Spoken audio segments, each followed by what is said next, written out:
Coucou à tous, j'espère que vous allez bien. On se retrouve pour un nouveau contact télépathique aujourd'hui. Je vais vous transmettre les messages qui vont arriver. Alors comme toujours, hein, ça ne peut pas correspondre à tout le monde, c'est tout à fait normal. Donc prenez du recul, prenez toujours de la distance et faites votre tri dans les informations reçues. Utilisez-les si ça vous fait du bien, que ça vous apporte un éclairage, peut-être sur des choses que vous n'avez pas comprises ou voilà ce qui peut vous accompagner en fait dans votre cheminement. Mais ce n'est pas une guidance personnelle, donc prenez toujours une certaine distance et voilà, restez focus sur votre vie, sur votre propre cheminement. Et n'oubliez pas que la vie vous ramènera de toute façon les situations dont vous avez besoin pour que vous puissiez cheminer, donc pas d'inquiétude de ce côté-là.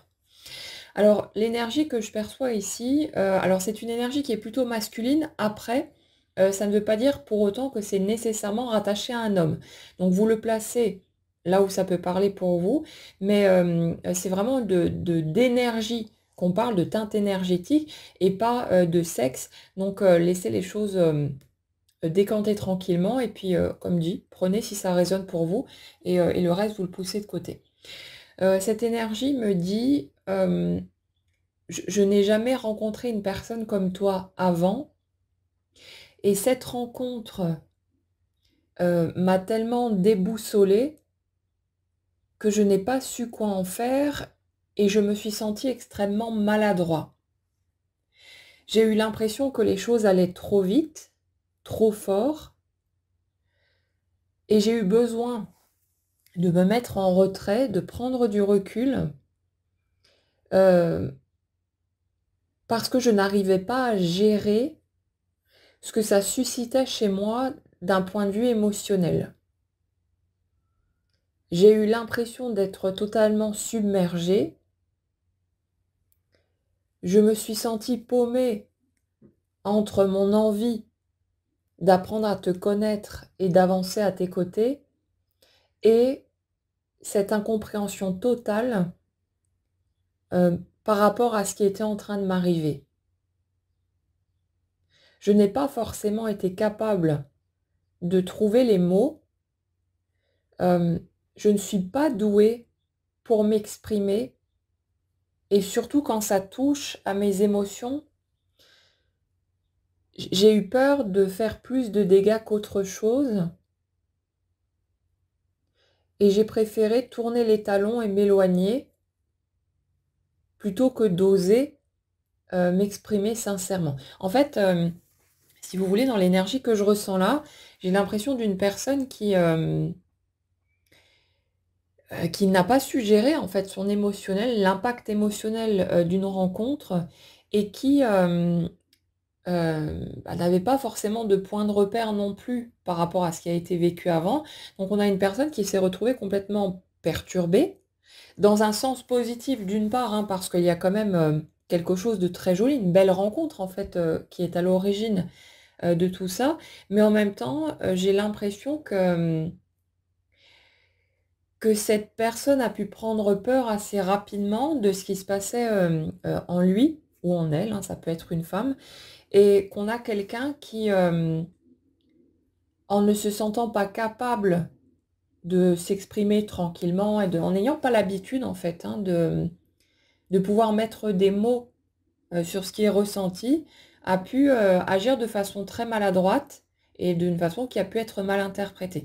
En fait, l'énergie qui est en face, je la ressens comme blessée, braquée, pas nécessairement dans la colère, j'ai plus l'impression de quelqu'un qui est triste, qui est dans le manque, qui est dans la déception et l'incompréhension face au comportement de cette personne-là, et qui, du coup, forcément, qui a pu exprimer sa tristesse, son désarroi dans cette situation.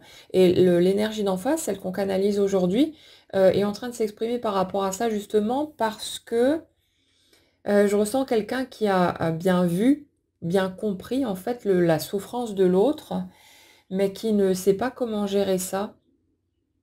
Et je ressens vraiment une personne qui est désolée, qui aimerait pouvoir faire plus. Il y a beaucoup de douceur hein, dans cette énergie par rapport à l'autre qui est en face. Je ressens vraiment pas quelqu'un, comment dire, qui aurait été dans un jeu ou quelque chose de malhonnête, hein. Là, on ne parle pas de ce type de situation. les guidances que je vous propose, même si on va aborder différentes phases, différents angles de vue, vont toujours tourner autour d'un même type énergétique si vous voulez. Donc, si vous remarquez en écoutant une ou deux guidances que ça ne colle pas en fait avec votre situation, il y a toutes les chances que ça ne colle pas à l'avenir non plus. Donc, n'hésitez pas à aller écouter peut-être d'autres personnes, chercher d'autres sources qui pourraient vous accompagner. Il y aura de toute façon des réponses, des clés pour chacun, mais on ne peut pas, en faisant ce type de travail comme je le fais de mon côté, aller brasser la totalité des énergies possibles. C'est juste pas possible en fait. Donc, prenez si ça résonne pour vous et le reste, vous laissez de côté. Il y a suffisamment d'énergie disponible pour que chacun puisse trouver les clés et les réponses dont il a besoin. Donc, pour revenir à ce que j'étais en train de dire, on n'est pas du tout ici sur un scénario où il y aurait eu de la malhonnêteté, de la tricherie. Parfois, on peut avoir l'impression que l'autre s'est comporté d'une façon malhonnête ou ce genre de choses, mais ça reste une interprétation. Par contre, si vous vous retrouvez sur une situation où vous avez clairement des preuves concrètes en quelque sorte que l'autre personne n'a pas été honnête avec vous, c'est que vous n'êtes pas concerné par ce message, j'en suis navrée, mais comme dit, ça ne peut pas correspondre à tout le monde.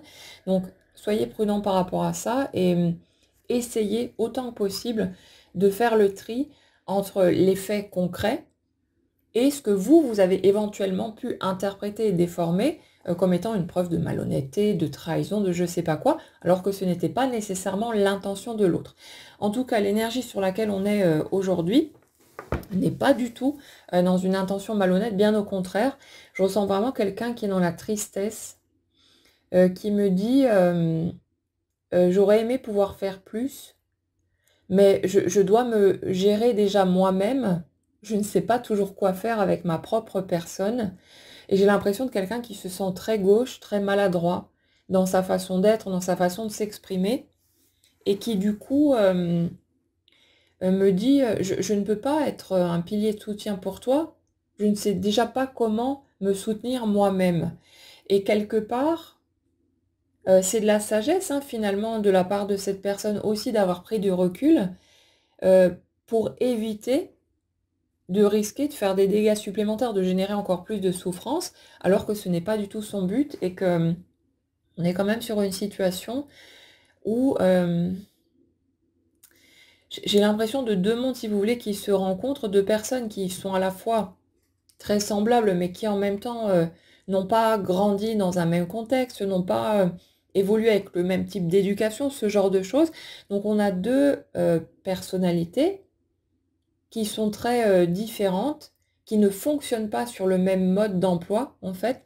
Et ça fait que je ressens entre les deux de la difficulté à comprendre l'autre, alors que c'est très bête quelque part, parce que l'un et l'autre sont sur le même type d'intention, vraiment à vouloir aller vers quelque chose de positif, vers un partage, vers de la sincérité, tout ça. Mais c'est comme si les deux ne parlaient pas le même langage quelque part.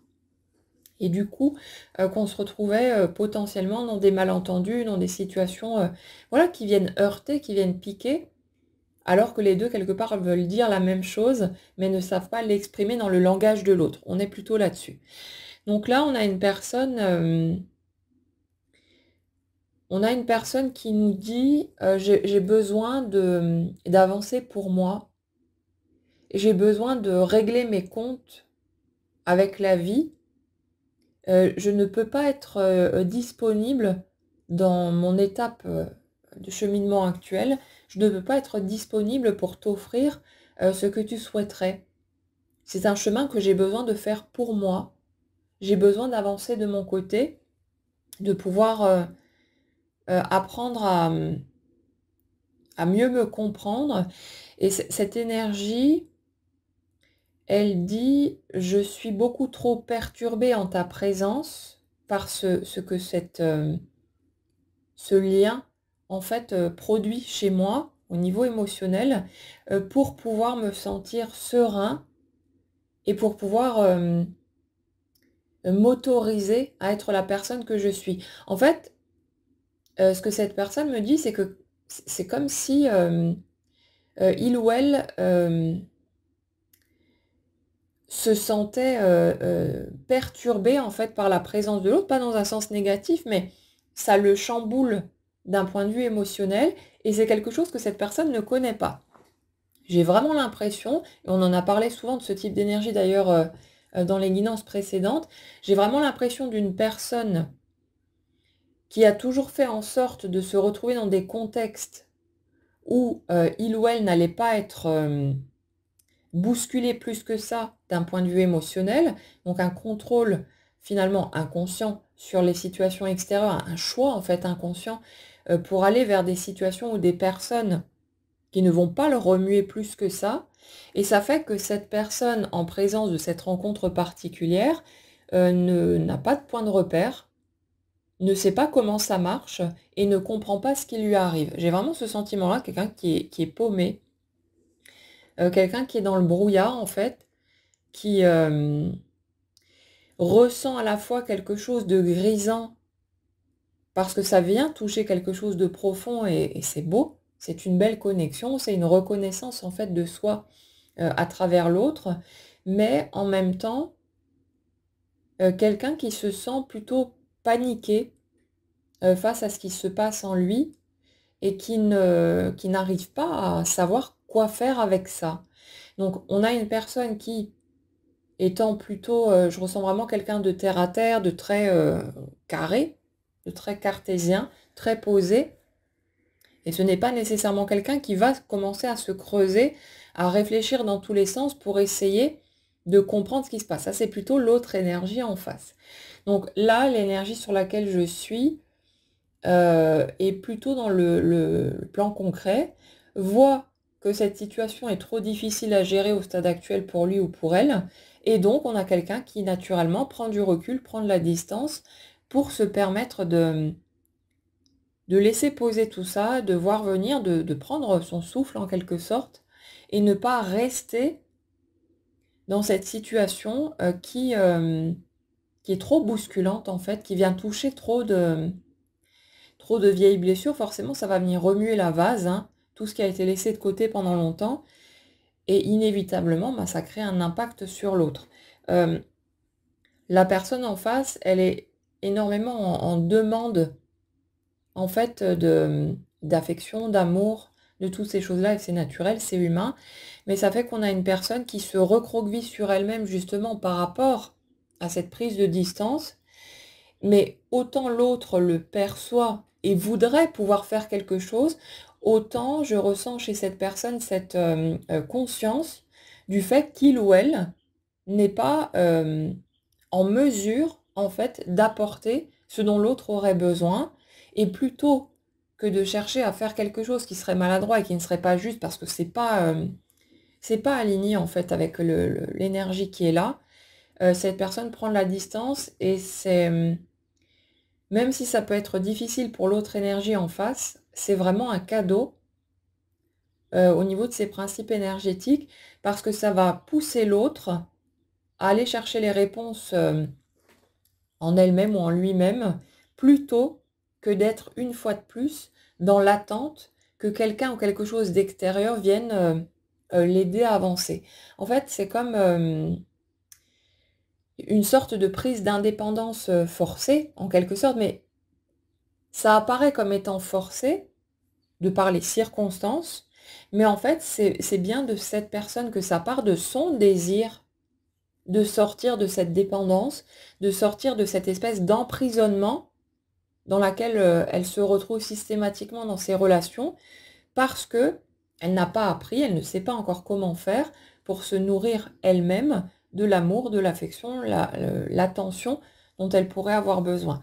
Donc c'est un passage qui est délicat, qui est difficile, mais en même temps qui est totalement indispensable, et quelles que soient les apparences en surface, au niveau énergétique, on est vraiment sur de la bienveillance à l'état pur.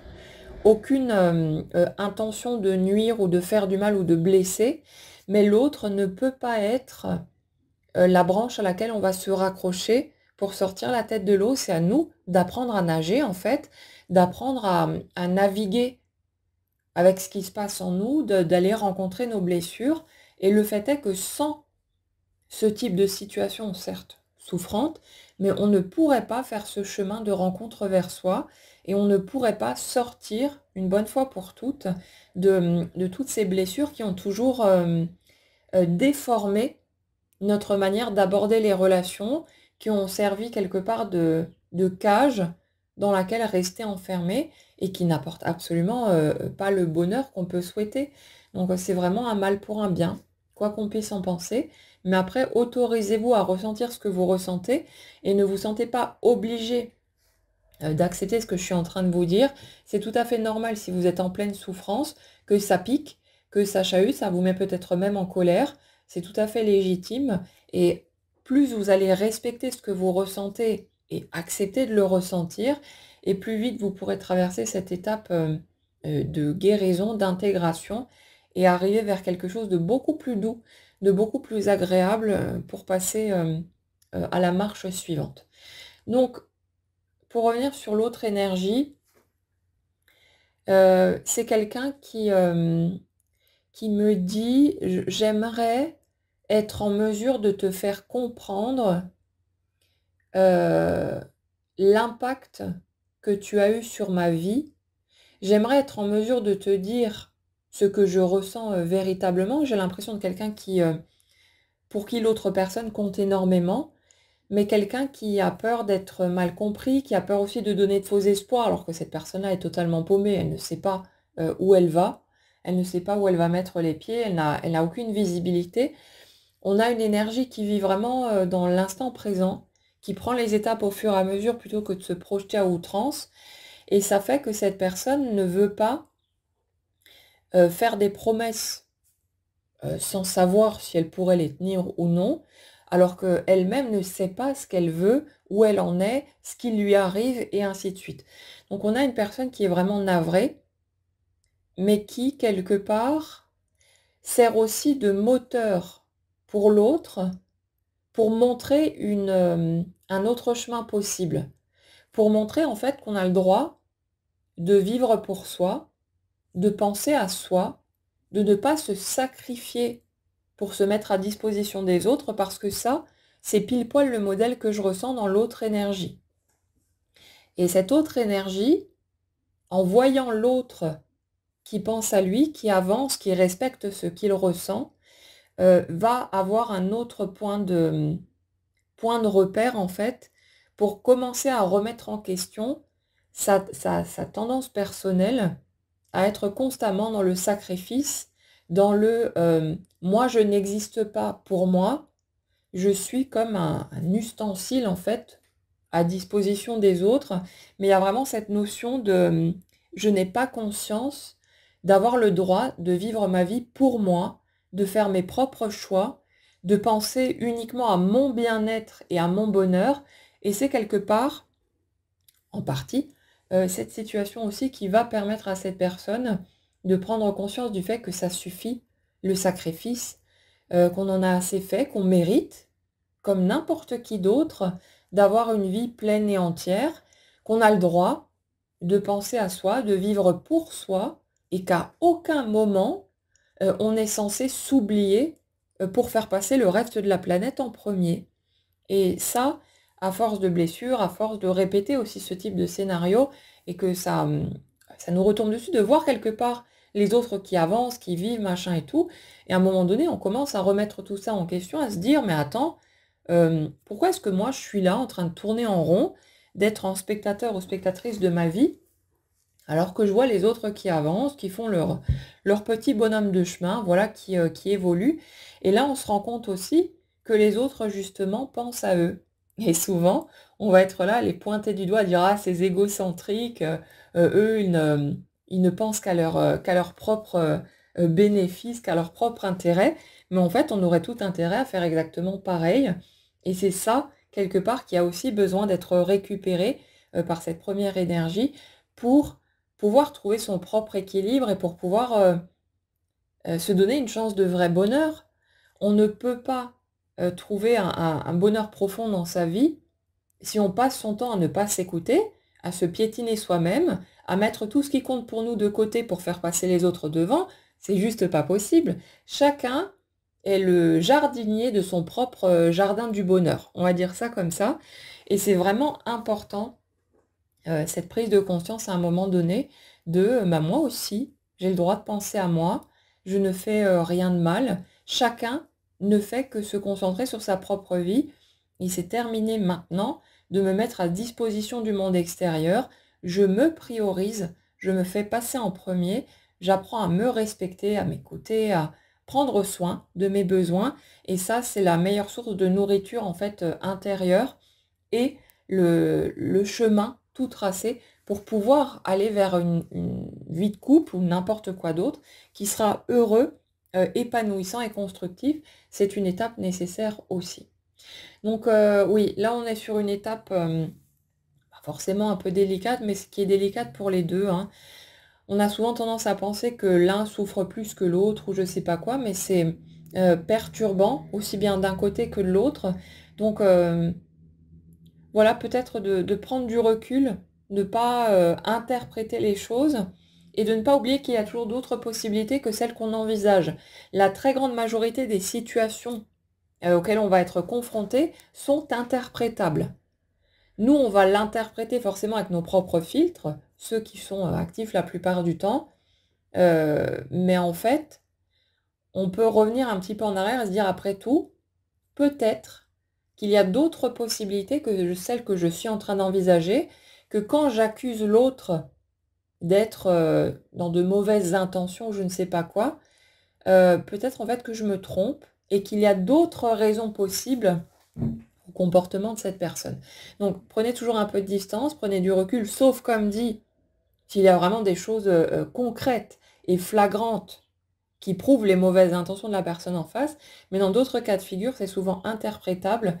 On a tendance à le déformer en fonction de nos propres blessures, c'est normal, c'est humain, mais et le fait de s'ouvrir en fait à d'autres options possibles, ça adoucit aussi ce qu'on ressent, les blessures qui sont les nôtres, et ça permet de s'ouvrir à un champ des possibles différent et d'inviter dans son expérience de vie d'autres options que celles sur lesquelles on s'est toujours focalisé et qu'on a aimanté au passage.